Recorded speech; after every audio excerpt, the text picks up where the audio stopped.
On est tombé fou amoureux de ce site, mais on n'avait jamais imaginé pouvoir en être les gardiens comme je vous parle aujourd'hui.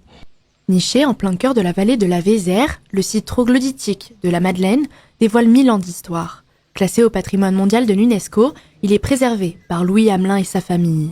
Il est ouvert aux visiteurs jusqu'au 16 novembre. C'est un site qui au départ a accueilli des hommes et des femmes préhistoriques, il y a 17 000 ans.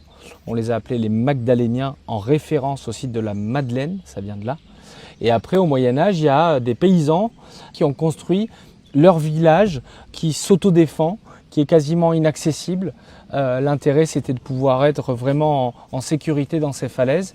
Et donc, c'est toute cette histoire humaine que l'on découvre en venant dans cette falaise. Et on fait des visites guidées, on fait beaucoup de choses, d'ateliers. On essaye de rendre ce site accessible au plus grand nombre. Mais la Madeleine, c'est aussi de nombreux événements. Du 30 mai au 1er juin, place au retour de la Madeleine d'antan. Un rendez-vous qui met à l'honneur les vieux métiers qui ont marqué l'histoire des lieux. Des forgerons, des vanniers, des feuillardiers, des femmes qui font de la dorure, on a une vitrailliste, on a quelqu'un qui sait poser le pisé, on a des vanniers, on a des charpentiers, on a des tailleurs de pierre, on a des tailleurs de lauzes, on a des sculpteurs sur bois. Il y a toute une pléiade de métiers à découvrir. De nombreux événements ponctueront la vie de la Madeleine cet été. Les visiteurs pourront se plonger dans le passé de ce petit coin de Vézère. Cristal FM.